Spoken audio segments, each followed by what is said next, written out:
क्या टीएमसी का कांग्रेस पार्टी में विलय हो सकता है?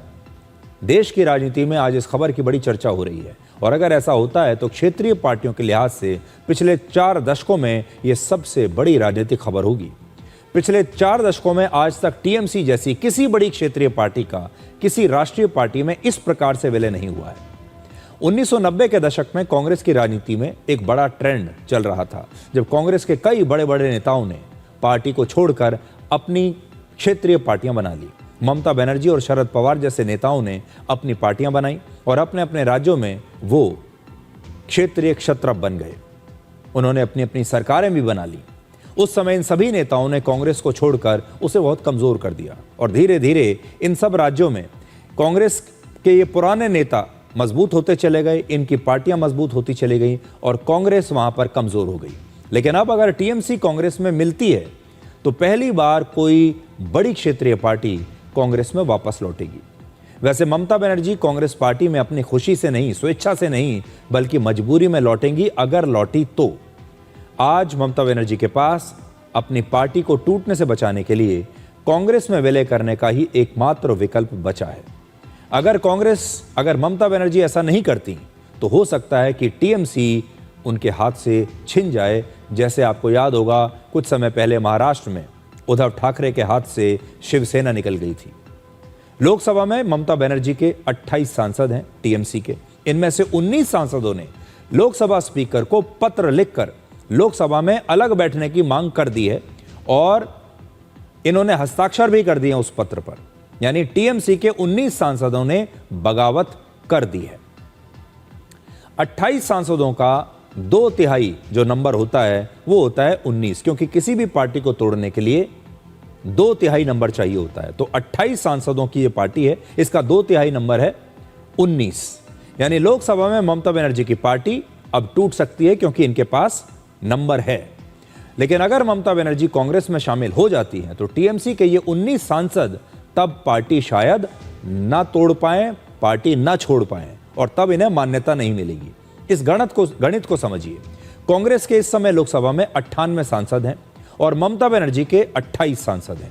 98 और 28 को अगर हम जोड़ लेते हैं, अगर ये दोनों पार्टियां मिल जाती हैं और टीएमसी विलय कर लेती है कांग्रेस में, तो इनका टोटल होता है 126 और 126 सांसदों की इस पार्टी को अगर तोड़ना हो तो 2/3 सांसदों की जरूरत पड़ेगी। वो होता है 84 का नंबर।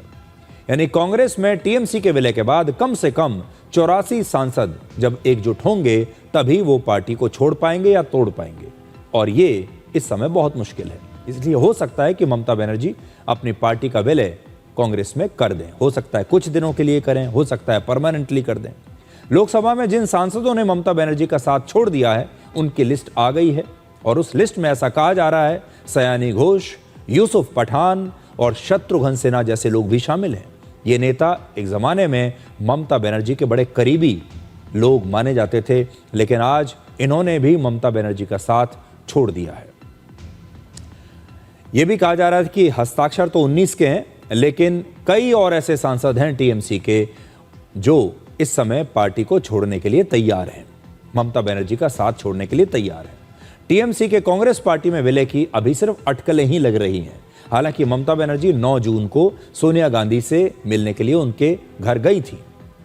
ममता बनर्जी के कांग्रेस पार्टी में शामिल होने से कांग्रेस को भी फायदा होगा। पश्चिम बंगाल में कांग्रेस को तुरंत एक बड़ा संगठन बना बनाया मिल जाएगा। इंडी गठबंधन की राजनीति भी पूरी तरह से बदल जाएगी और विपक्षी राजनीति का केंद्र फिर से कांग्रेस बन सकती है। विपक्ष में राहुल गांधी प्रधानमंत्री पद का सबसे बड़ा चेहरा फिर से बन सकते हैं, लेकिन ममता बनर्जी को इसका बहुत बड़ा नुकसान होगा। उनकी एक राष्ट्रीय नेता बनने की महत्वाकांक्षा खत्म हो जाएगी और सबसे बड़ी बात यह है कि आज टीएमसी का मतलब है ममता बनर्जी। ममता बनर्जी की जो पहचान है वो टीएमसी है और टीएमसी की पहचान है ममता बनर्जी और वो अपनी पहचान को क्यों मिटाना चाहेंगी। लेकिन इस समय ममता बनर्जी के लिए अपनी व्यक्तिगत महत्वाकांक्षा से ज्यादा अपने राजनीतिक अस्तित्व को बचाना जरूरी है। पश्चिम बंगाल में कांग्रेस के बड़े नेता अधीर रंजन चौधरी का कहना है कि टीएमसी में हर दिन कोई सांसद या कोई नेता इस समय पार्टी छोड़ रहा है। टीएमसी का हालात आप सब देखते हैं, ये सारे पार्टी बिखरते जा रहे हैं। सारे पार्टी के बड़े बड़े कद्दावर नेतागण इधर उधर भाग रहे हैं। आप तो देख रहे हैं घबराए हुए टीएमसी पार्टी, ये भी आप देख रहे हैं कि इतने दिनों तक तो कांग्रेस पार्टी के नेतागण के साथ मुलाकात करने की कभी जरूरत नहीं समझे वो लोग। अभी इन लोगों को लगते हैं कि नहीं अभी करना चाहिए, हो सकता है।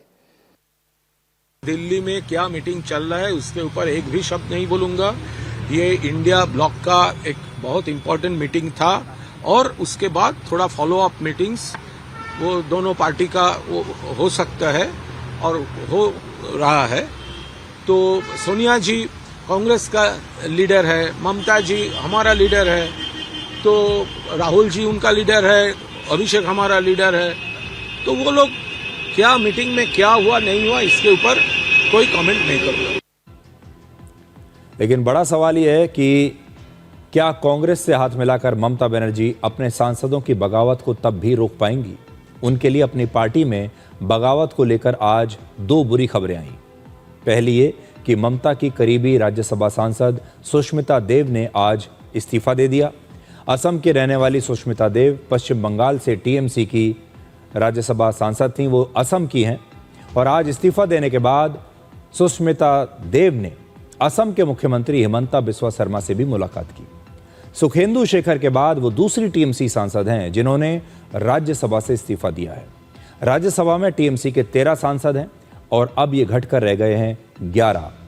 उनके लिए दूसरी बुरी खबर ये कि पश्चिम बंगाल में बागी विधायकों के गुट ने दावा किया है कि अब उनके विधायकों की संख्या बढ़कर 64 हो गई है।